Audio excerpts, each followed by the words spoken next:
네, 두 분과 함께합니다. 홍익표 전 민주당 의원 모셨고요. 어서 오세요. 네, 반갑습니다. 김영우 전 국민의힘 의원 모셨습니다. 어서 오세요. 안녕하세요. 네, 오늘이 한동훈 대표 취임 100일이라고 하네요. 예. 100일. 네. 원래 우리나라에서 100일은 그 요즘은 좀 안 그렇지만 옛날에 의미가 있는 건 그 아이들이 영아 때 사망률이 높았잖아요. 그렇죠. 그러니까 그것 때문에 100일이 예, 100일을 의미 있게 이제 축하하는 거는 예. 아 이제 좀 그 이 올해 살 수 있다 이런 의미에서 한 그러면 그런데 한동훈 대표가 이 100일은 정말 어쨌든 100일이 된 거는 축하받을 만한 상황이었던 것 같아요.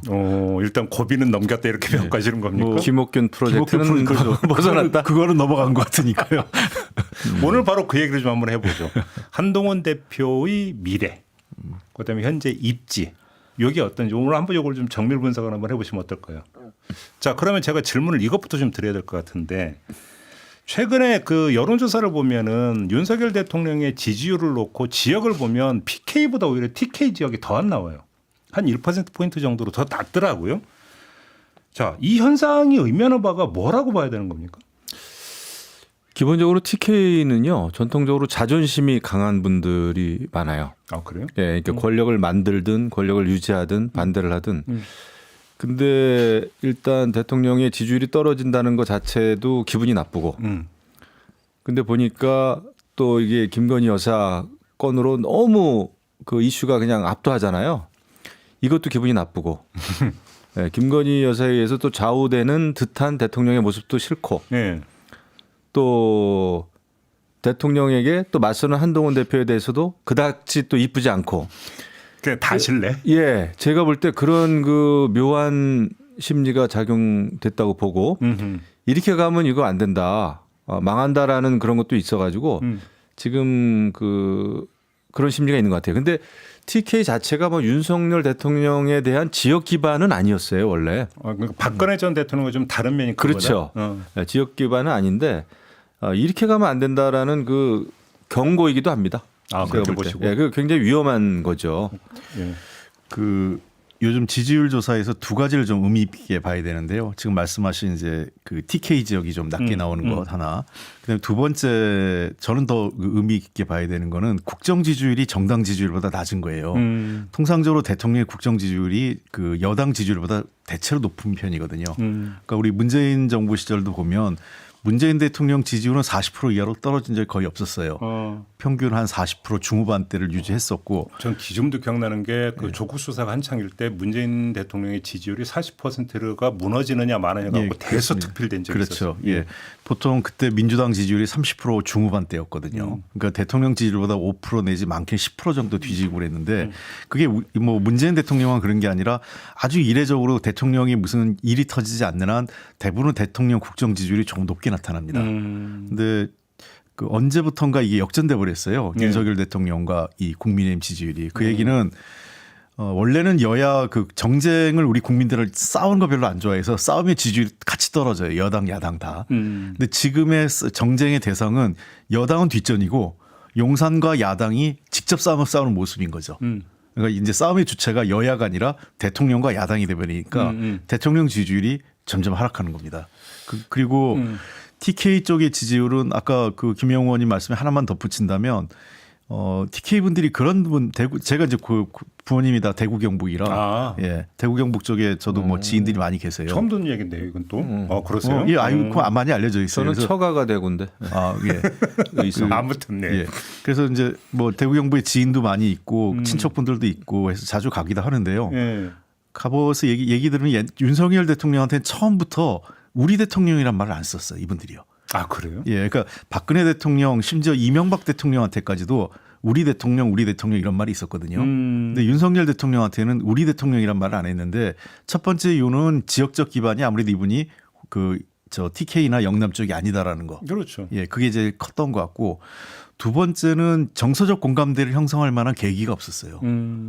그러니까 뭐 결국은 TK의 지지율을 얻는 과정을 보면 본인이 잡아놓았던 박근혜 대통령이 업혀서 TK 지지율을 얻는 과정이 많았거든요. 최초 부임지가 대구라는 거. 예.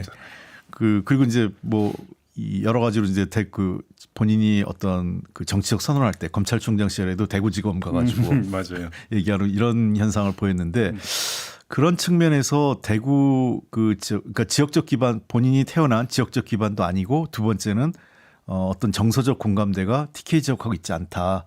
그런 문제가 있습니다. 그래서 대구 경북 사람들이 어쩔 수 없이 국민의힘은 지지하는데 이 대통령에 대해서는 조금 못마땅해 해서 표현을 좀 덜하고 있는 그런 상황 아닌가 싶습니다. 근데 그러면 두 분의 진단을 종합을 하면 윤석열 대통령 같은 경우는 박근혜 전 대통령과 비교할 때 이른바 골수 핵심 지지층이 별로 없다. 특히나 지역적으로도 그렇다.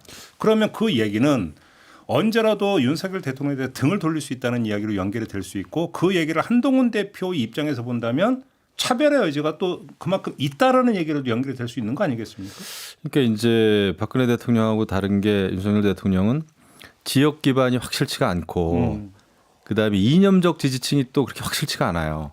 네. 그러니까 반 이재명 연합 전선을 만들었던 거거든요. 그때 보수는. 그렇죠. 그래가지고 이제 대선에서 이길 수 있는 후보를 찾다가 보니 그게 윤석열 후보였고 그래서 도와준 건데 그 이후에 이제 그걸 많이 좀 까먹는 바람에 보수층의 이탈이 지금 심각하니까 이제 지지율이 이렇게 떨어진 거란 말이에요.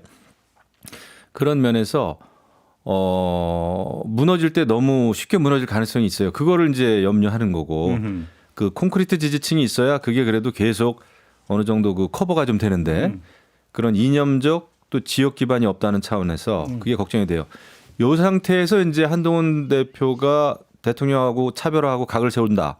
그러면 어떻게 갈까? 이게 배신자 프레임으로 가느냐? 그렇죠. 아니면 변화와 쇄신으로 해가지고 민심을 등에 업고 미래 권력으로 가느냐? 쉽게 이제 유승민의 길을 가느냐 이회창의 길로 가느냐 그렇습니다. 뭐 이런 거 아니겠습니까? 그러니까 유승민 전 의원보다는 그런 배신자 프레임에 빠질 가능성이 좀 적긴 해요. 적다. 네, 적지. 없지는 않다. 없을 수는 없어요. 왜냐하면 우리 국민 정서상 네.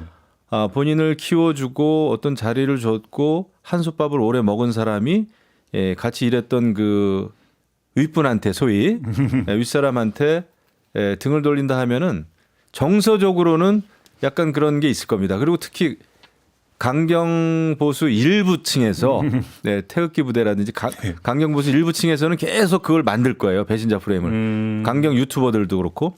근데 그거에서 벗어나려면은 그만큼 명분을 축적을 해야 되고 확실한 민심하고 같이 간다라는 거를 굉장히 지혜롭게 보여야 된다. 그게 정치력이고 그거를 할 수 있느냐 못 하느냐에 따라서 배신자로 가느냐 아니면은 나라와 국가와 국민을 위해서 옳은 길을 힘들지만 가열차게 갈 수 있느냐.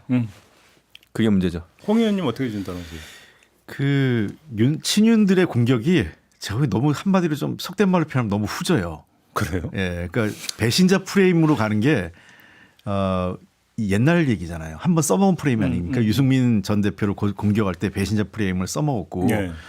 그게 그 당시에는 어쨌든 박근혜 대통령이 굉장히 강력한 그 리더십을 보일 때 먹혔던 거예요. 네. 근데 지금 윤석열 대통령은 그런 강력한 지금 현재 그 국정 지지 기반이나 또는 이 핵심 지지층, 그러니까 콘크리트 지지층을 갖고 있지 않다라는 거.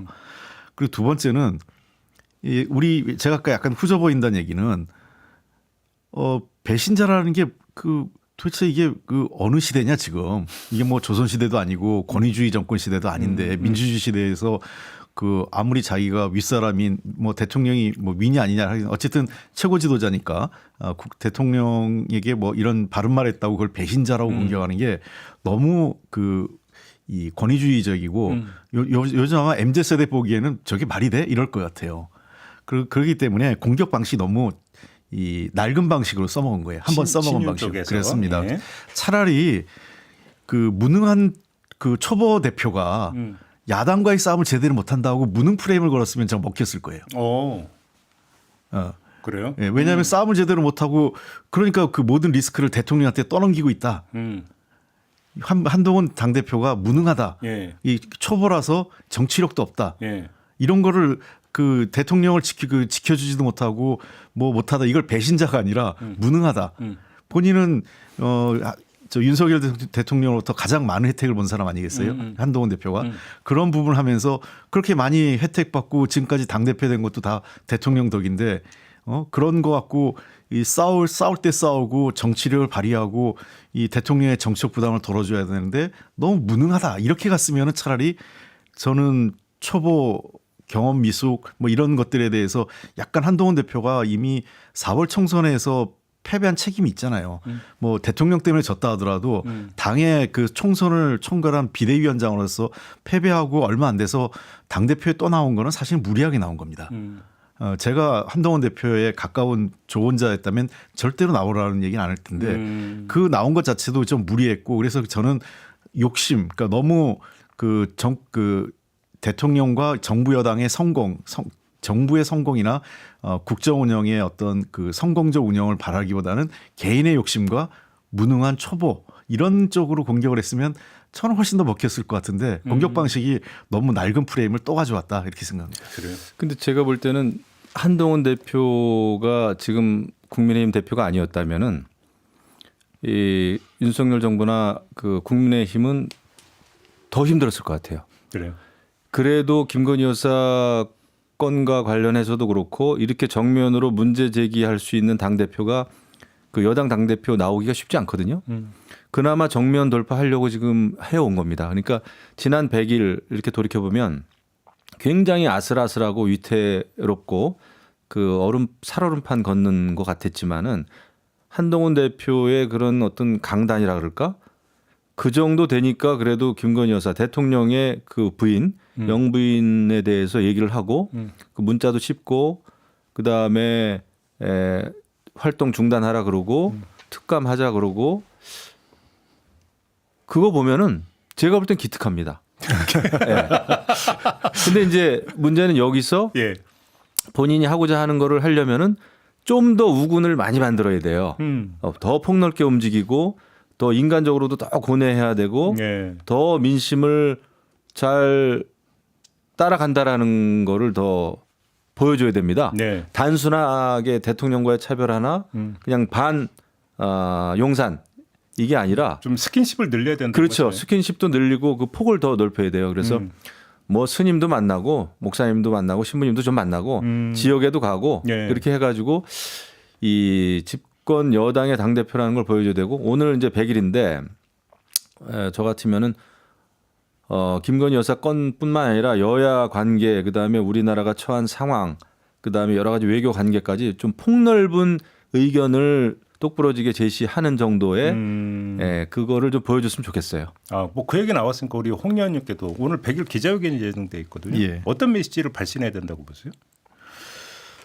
결국은 이런 그 100일 됐으면 뭐 간단하게 이제 자기가 소회는 얘기하겠지만 그건 뭐 중요한 건 아니고 핵심은 국민이 원하는 걸 어떻게 그 답을 줄 거냐 하는 문제죠. 국민들이 원하는 건 정책 이슈에 대해서는 당연히 그 대통령실과 김건희 여사를 둘러싼 여러 가지 의혹에 대해서 어떻게 그러면 해법을 제시할 거냐 그리고 그 제시한 해법을 어떻게 관철시킬 거냐 이 의지를 좀 보이는 게 필요한 것 같고 그리고 두 번째는 역시 여당의 당대표지 않습니까? 네. 여당의 당대표가 물론 지금 이제 그 이례적으로 소수 여당이기 때문에 그런데 원래 여당의 당대표는 늘 대화와 그 어떤 협치 여지를 열어놓는 게 야당에게 먼저 손을 내미는 주체죠. 그렇습니다. 예. 그게 이제 여당 당대표의 역할이에요. 본인이 그 싸움닭처럼 나서는 게 아니라. 그러니까 제가 한동훈 대표가 장단점이 있어요. 화법이. 그게 뭐 옛날 법무부 장관 때는 그것 때문에 인기가 많이 올라갔고 지금의 한동훈까지 왔다고 생각을 하는데 당대표가 돼가지고 원래 그 싸움은 당대표가 하는 게 아니라 그래서 대변인도 두는 거거든요. 네, 대변인도 있고 다른 당직자들이 일선에서 싸우면 나중에 이제 그거를 무마도 하고 뭐 진짜 싸워야 될 때는 당대표도 참전하긴 하지만 네.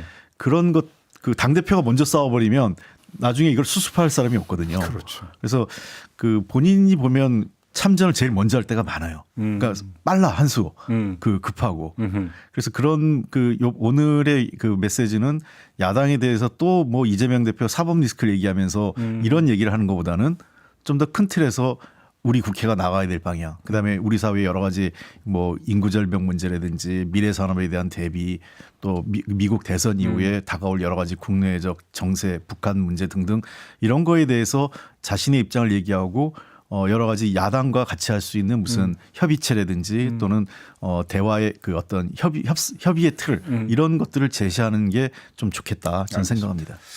다시 이제 그 얘기로 돌아서 아까 이제 그 한동훈 대표의 차별화 여지가 있느냐라는 질문을 드렸는데 연관돼서 한번 사례를 가지고 제가 추가 질문을 드리고 싶은 게 금정구청장 보궐선거가 있었습니다. 네. 이때 그 한동훈 대표는 그러니까 선거 현장에 가서 김건희 요인 이런 것들을 거침없이 이야기를 했어요.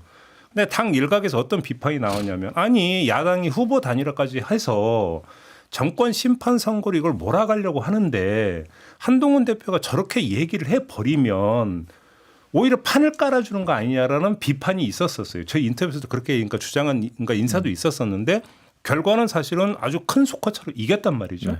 그러면 이거는 한동훈 대표가 차별화할 수 있는 여지를 보여주는 하나의 상징적 사례라고 평가할 수 있는 건지 아니면 예외적 사례라고 봐야 되는 건지 어떻게 보시는지 한번 두 분 견해를 여쭤보겠습니다. 차별화하고 있죠. 또 그게 제가 볼 때 살 길이고 예. 한동훈 대표가 살 길이 아니라 국민의힘이 저는 살 길이라고 봅니다. 그 정상적이지 않은 상황이 많이 발생을 했잖아요. 예. 그래서 아마 한동훈 대표한테 여전히 기대하는 게 우리 당에서는 그래도 변화와 쇄신을 이끌어 달라는 거였죠. 그것 때문에 뽑아준 거고 그것 때문에 그때 63%라고 하는 압도적인 지지율로 당대표 만든 건데 네. 그게 이제 지금 굉장히 힘든 과정을 겪고 있는데 여전히 네. 그래도 이거를 완수해 달라는 거거든요. 이거 못하면은 안 되는 거죠. 그래서 여전히 변화가 민심이고 그 민심을 그 민심이 또 당심이고 네. 그거를 이끌지 못하면 안 된다. 지금 한동훈 대표가 할 일은 그겁니다. 하고 있는 일을 하는 거고 오히려 더 세게 해라라고 하는 측면도 저는 있다고 봐요. 국민이 분노하는 지점을 외면하는 게 아니라 긁어줄 땐 긁어준다. 그거 안 하면은 정권 재창출이 될까요? 저는 지금 그냥 그 우리는 하나다라는 그런 그 구호만 외치고 예.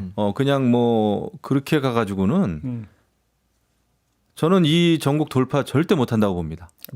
홍 의원님 어떻게 보세요? 뭐 그 크게 생각은 다르지 않은데요. 그 지지층을 결집한다는 의미가 꼭 그 자기들 그 이 어떤 집단의 목소리를 무조건 대변하는 것을 의미하지는 않습니다. 그러니까 지지층에는 크게 보면 우리가 이제 조사할 때 정밀하게 조사하면 적극 지지층과 약한 지지층까지 우리가 다 분리해서 조사를 네, 하거든요. 네, 네, 네. 그러니까 약한 지지층 같은 경우는 때로는 스윙 보터가 될 때도 있고 그렇죠. 어떤 때는 이 약한 지지층은 투표를 안 해버릴 때가 있어요. 그렇죠. 그렇죠. 그래서 근데 그 강성 지지층은 적극 지지층이나 강성 지지층은 늘 투표를 합니다. 어찌 됐든 그러니까 비거나 눈이 오나 네. 무슨 잘못을 해도 그 정당을 찍어주기 때문에 해주는데 이 약한 지지층은 마음에 안 들면 투표를 포기하는 경우도 있거든요. 그래서 한동훈 대표가 나름 금정구청 선거에서 어찌됐든 뭐 여러 가지 김건희 여사 리스크 문제에 대해서 솔직하게 얘기했고 바로잡겠다고 얘기했기 때문에 소극 지지층이나 이런 분들 입장에서는 그래도 다시 국민의힘을 찍어줄 만한 명분을 줬다고 생각하죠. 예를 들면 뭐 이런 거죠. 사람들하고 얘기할 때 야 그러고도 국민의힘을 또 찍어? 이렇게 얘기할 때 야 그래도 한동훈 대표가 이렇게 얘기했잖아. 라는 이제 나름대로의 그 내가 다시 그 국민의힘을 그 투표할 만한 정당성, 명분 이런 걸 준 건 맞아요. 네. 근데 그래서 근데 이거는 그 전에도 내가 얘기했지만 이게 한 번이지 그 결과를 만들지 못하면 두 번, 세 번 써먹기는 어렵다는 겁니다. 예. 근데 지금 조금 전에 제가 이제 그 긁어줄 땐 긁어준다고 했지만 그렇다고 시원한 느낌은 솔직히 없거든요. 국민 입장에서 볼 때는 그 얘기는 무슨 얘기냐면 차별화 흉내는 내고 있는데 전면적 차별화의 행동으로 지금 가지는 않는다라고 이제 그런 평가로도 연결이 될 수 있는 건데 이 평가가 맞다면 그런 전면적 차별화의 시점은 언제라고 봐야 되는 겁니까? 그 시점은 그 저거겠죠. 예를 들면 정말 지금 이제 뭐 명태균 그 의혹과 관련해 가지고 네. 너무나도 명확한 뭐 증거, 그러니까 뭐 김건희 여사가 됐든 당무 개입이든 공천 개입이든 직접적인 증거가 막 나오고 이러면 그때는 굉장히 힘들어질 겁니다. 근데 이제 늘 한동훈 대표가 지금 아마 염두에 두고 있는 거는 차별화를 하되 정권이 무너지면 안 되거든요. 이게 탄핵 쪽으로 가면 안 되죠. 그래서 지금 특감이라고 하는 그 카드도 그래서 저는 들고 나온 걸로 알고 있고 국면을 전환시킬 필요가 있습니다. 그러니까 변화시키고 쇄신하고 개혁은 하되 이게 어떤 정말 야권, 야당이 주장하는 탄핵 쪽으로 가면 안 돼요. 그래서 수위 관리를 해야 된다. 그럼요. 그거는 막아야 되는 거죠. 그런 측면에서는 윤석열 대통령하고는 운명 공동체임이 맞습니다. 네. 그러니까 차별화를 하되 정치적으로는 운명 공동체이기 때문에 참 어려운 얘기다. 어려운 얘기예요. 무너진 정권에서 예. 성공한 당대표가 나오기는 힘들어요. 그러면은 미래 권력이고 뭐고 없는 겁니다. 그렇죠. 그게 이제 고도의 어떤 그 정치력이 필요한 거기 때문에 그걸 늘 고민을 하겠죠. 네. 그래서 이 어려운 큰 과제를 예. 혼자 할 수는 없어요. 그래서 많은 우군이 필요하고 그 분위기 만드는 거, 명분 또 타이밍 이런 걸 봐가면서 이제 해야 되는 거죠. 홍 의원님 어떻게 보십니까? 예, 그 한동훈 대표는 지금이라도 차별하고 싶을 거예요. 그 제가 보기엔 이제 마음으로는? 예, 그 주관적으로는 자기 입장에서는 뭐 더 이상 같이 가봤자 도움이 안 될 것 같다. 그리고 하는 걸 보니 지난번 저 용산 면담 뭐 모습도 그래서 더 이상 나한테 뭐를 힘을 실어주거나 네. 뭘 해줄 것 같지도 않다. 이런 판단이 있기 때문에 이미 마음속의 차별화는 이루어진 것 같아요.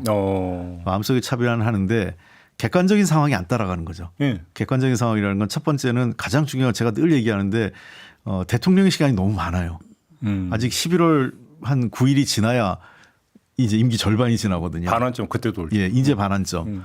보통 그 대통령의 집권 전반기 후반기가 갈라지는 게 3년 만 3년이 지나야 이게 그 여러 가지 갈래가 생기더라고요. 그런 네네. 측면에서는 일반적인 상황 뭐 여러 가지 제가 얘기하는 이제 명태균 사건이나 이런 것들을 떠나서 통상적으로 내년 6월 정도는 돼야 이제 본격적으로 대통령의 레임덕이 네. 본격화될 거다 이런 게 하나 있고 어. 두 번째 문제는 한동훈 대표의 그러면 그 같이 운명을 같이 해줄 만한 동지적 결합을 할 만한 사람들이 얼만큼 있느냐. 그렇죠. 뭐 특히 뭐 아주 쉽게 얘기하면 현역 의원을 기준으로. 그렇죠. 현역 의원을 기준으로 제가 보기에는 최소한 교수단체 이상은 확보가 돼야 돼요. 그리고 세 번째 이게 제일 중요한데 국민의힘 정치인들 현역 의원을 포함한 국민의힘 정치인들의 불안감이 어느 수준까지 가느냐. 불안감이라는 거는 이런 거죠. 다른 게 없습니다. 더 이상 윤석열 대통령까지 했다간 나까지 떨어지겠다. 쉽게 말하면 이제 정치적으로 순장당할지 모른다는 예, 나까지 뭐 그 선거에 안 되겠다. 뭐 예를 들면 다가오는 6월 내후년 지방선거에서 뭐 수도권이든 뭐 대구 뭐 예를 들면 영남권 정도를 빼놓고는 다 지게 생겼다. 네. 뭐 강원도까지 지겠다. 네. 뭐 이런 판단이 들면 가만히 못 있게 되는 거죠. 이제 정치인들이. 그리고 그 국회의원 선거 대선은 말할 것도 없고 국회의원 선거도 다 지게 생겼다 이런 식으로 가가지고는 그 불안감이 임계치에 도달하는 시점이 어느 시점이냐. 네. 그러니까 이제 지금 진행되는 김건희 여사 의혹, 명태균 씨 사건 또 뭐 등등 이렇게 누적되면서 그 임계치가 어느 시점에서 폭발할 거냐. 이 세 가지 지점에 대해서는 아마 그 이게 객관적 조건인데요. 그 객관적 조건을 한동훈 대표가 이미 주관적 그 심리는 도달한 상태이기 때문에 객관적인 상황을 어떻게 평가하느냐 문제죠. 그러니까 당분간은 어차피 이틀을 깨지 않은 상황에서 상황 관리를 할 수밖에 없는 운명이다. 두 분의 진단이 이런 건데 근데 문제는 이 상황 관리도 상황 관리인 게 지금 추경호의 벽이라고 하는 것에 막혀 있잖아요. 그러니까 이것을 뚫지를 못하면 이른바 물대표 이런 식으로 인식이 심어질 수도 있는 거 아니겠습니까? 그러니까 추경호 원내대표의 관계를 어떻게 정립하면서 본인이 주도권을 가져가는 이게 되게 중요한 정치적 단기적 과제가 되는 거 아닙니까? 그렇죠. 아무래도 추경호 원내대표는 용산하고 괴를 같이 하겠죠. 그렇죠. 근데 요즘 분위기 보면은 그 모르겠습니다. 추경호 원내대표의 또 성격상 뭐 누구하고 강하게 부딪히는 스타일은 아니에요. 제가 봐도. 예. 그리고 지금 이제 몇 차례 최고회의 하는 거 봤는데 뭐 강하게 그 한동훈 대표에서 제동을 걸거나 그런 것 같지는 않습니다. 그리고 이미 국면이 추경호 원내대표도 그렇고 아마 친윤계 그 정치인들도 이렇게 가서는 안 된다라는 그 심리적인 그 부담이 있는 것 같아요. 그래서 이제는 조금 그래도 불편하더라도 할 말은 조금 해야 되는 거 아니냐 내부적으로. 뭐 친윤계가 뭐 해법 건의한다 뭐 이런 보도가 좀 있더라고요. 그게 이제 느껴지는 거죠. 이제 그 민심이 이제야 느껴지는지 몰라도 그래서 아마 그렇게 추경호 원내대표하고 강하게 부딪힐 것 같지는 않은데 그 저는 해법을 찾을 수 있다고 봐요. 그거 못 찾으면은 뭐 안 되는 거죠. 기본적으로 당 대표하고 원내대표하고 정말 정면으로 부딪히면은요 정말 당 깨집니다. 그래. 그리고 선거는 지는 거고 네. 그 경험이 얘기해주고 있어요. 우리 과거의 경험이. 그래서 이런 때 용산 대통령실에서도 추경호 원내대표에게만 힘을 실어주는 그런 아주 잘못된 일을 하면 안 되죠. 근데 유의해서 봐야 되는 게 아까 3부에서 장동혁 국민의힘 수석 최고위원하고 인터뷰를 했어요. 네. 자, 이제 지금 현안이 되는 특별감찰관 얘기가 나왔어요. 그랬더니 장동혁 최고위 이야기가 뭐냐면 특별감찰관 이외의 다른 조치도 강구할 수 있다라는 발언을 했어요. 그래서 제가 질문해서 이거는 결국은 오히려 뒤로 물러서는 거 아니냐. 그러면 결국은 특별감찰관이 지금 추경호 원내대표 벽이 막히니까 다른 쪽으로 또 우회를 좀 열고 있는 거 아니냐를 해석도 얼마든지 가능한 발언이고 이렇게 놓고 본다면 지금 한동훈 대표가 밀리고 있다라는 평가도 가능해지는 거거든요. 이 점은 어떻게 보시는 겁니까?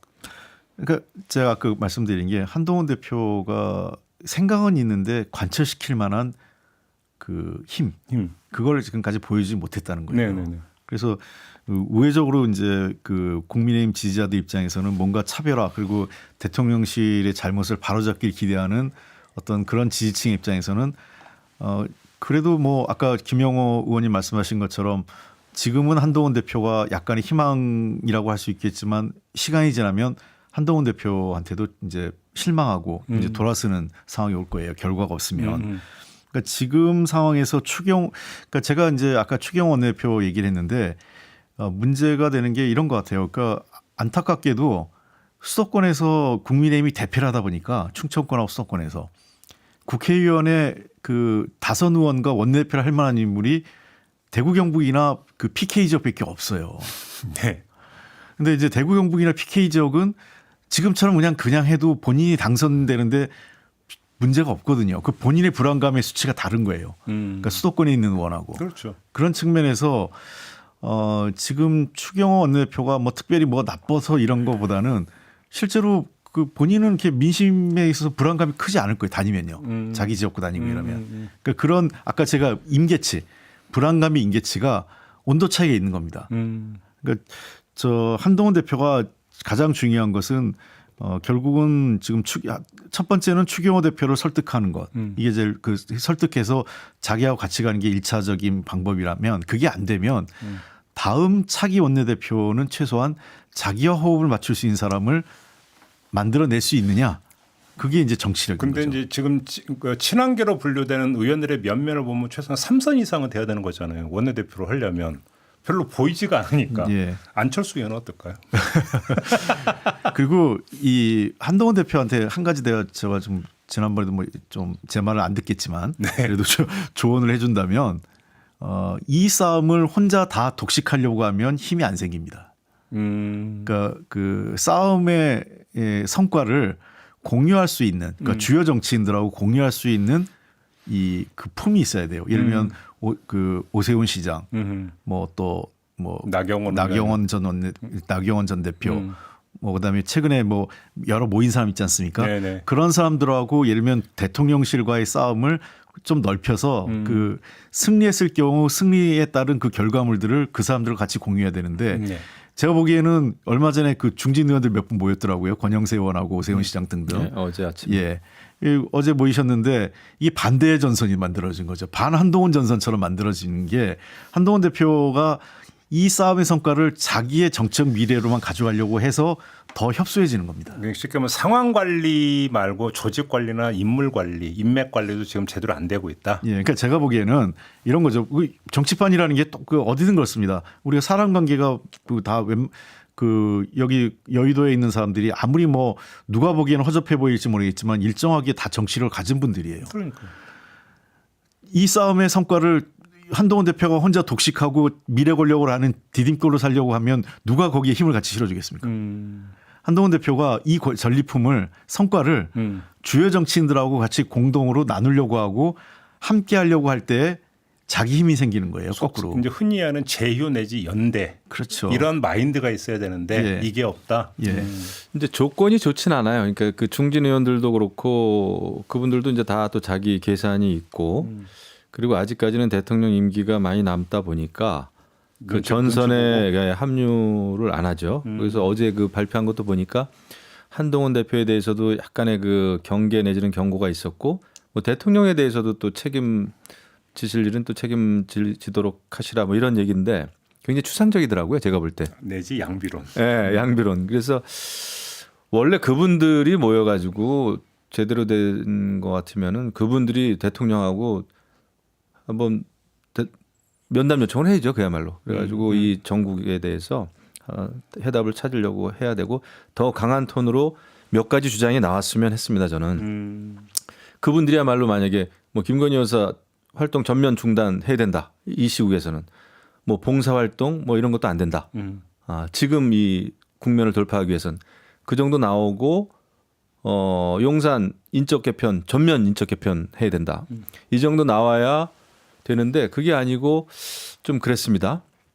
근데 그 우리 홍익표 의원님 말씀하신 거에 제가 이제 공감하는 게 한동훈 대표도 이 거대 프로젝트 변화와 혁신 이게 이제 혼자는 안 되기 때문에 네. 지금 나름대로 애는 쓰고 있는데 현역 국회의원은 숫자가 너무 모자라요. 제가 봐도. 네. 제가 봐도 그 정도 가지고는 막 모아가지고 겨우 뭐 21명, 20명 이거 되면은 힘이 덜 실리죠. 그중에 상당수가 또 비례잖아요. 예. 그래서 그게 좀 그렇고 그래서 이 명분을 만들기 위해서는 이제 더 어떤 그 민심에 대해서 뭐라 그럴까 아까 말씀하신 대로 이제 즉자적인 대응이나 뭐 이렇게 어떤 그거 가지고는 안 되고 더 폭넓게 좀 사람들도 만나고 이렇게 해야 될 겁니다. 그렇지 않으면은 힘들죠. 제가 아까 얘기한 거는 이런 이제 지금 용산하고 지금 갈등이지 않습니까? 그럼 성과를 만들어야 되고 이 성과가 만들어지면 다 이게 한동훈 대표의 미래 권력으로 가는 디딤돌만 된다고 생각하는 순간 벌써 제가 보기에는 오세훈 시장이나 거기 여러 사람들이 쉽게 말하면 이제 잠재적 대권 경쟁자들이 벌써 한동훈 대표가 이거 이러다가 한동훈 대표 그냥 판 깔아주는 거 아니야?라는 생각을 한 거예요. 그러니까 예. 이 공동의 문제를 우리가 그 국민의힘이 뭐 대선에서 승리하기 위해서 우리가 공동으로 뭔가 이 문제를 넘어쓰자라기보다 야 자칫 그 한동훈 대표만 좋은 거 되겠어. 이러다 보니까 이게 이 문제에 협력하기보단 경쟁 구도가 먼저 만들어진 거예요. 그러니까 이 구도를 이렇게 가면은 한동훈 대표가 절대로 힘을 받을 수가 없어요. 용산을 못 넘었을 겁니다. 제가 말씀드린 건 그거예요. 왜 그 한동훈 대표를 제외한 또 그 중진들도 뭔가 큰 일을 하시려면 본인들도 치고 나가야 돼요. 일단 살고 봐야 되는 거 아닙니까? 당이 살고 봐야 그다음에 뭐 차기 경쟁을 하든 뭐든 하든 할 수 있는 거 아닌가요? 지금은 제가 볼 때 당이 살자고 하는 거거든요. 지금 제가 볼 때. 그래서 누가 변화와 쇄신을 상징하느냐의 싸움이 될 겁니다. 결국. 그러면 제가 홍 의원께 한번 민주당 입장을 여쭤보고 싶은데 민주당 입장에서는 그 한동훈 대표가 이 여지 속에서 생존을 하면서 궁극적으로 홀로서기에 성공을 하면 민주당 입장에서 안 좋은 거 아닌가요?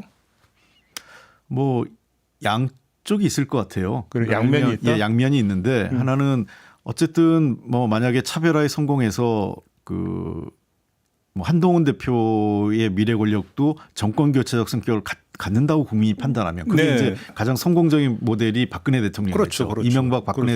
이명박 대통령 시절에 그렇죠. 박근혜 대표가 사실 그런 식으로 가서 여당 속의 야당 프레임으로 대통령이 된 거였거든요. 그다음에 근데 이제 여기는 조건이 있어요. 그러니까 그 세력만 있는 게 아니라 그때 박근혜 대통령은 정책적 차별화도 굉장히 많이 했어요. 세종시 같은 경우 그런 게. 예, 세종시도 그랬고 그다음에 김종인 전 대표를 마지막에 대선 전에서 비대위 구성할 때 영입하면서 경제 민주화하고 맞아요. 보편적 복지, 그러니까 민주당이 가지고 있던 정책적 프레임을 도리어 끌고 와버렸어요. 박근혜 대통령이 안아버린 거죠. 성공을 해서 아예 전선을 없애버렸죠. 예, 그래가지고 그게 각이 안 쓰게.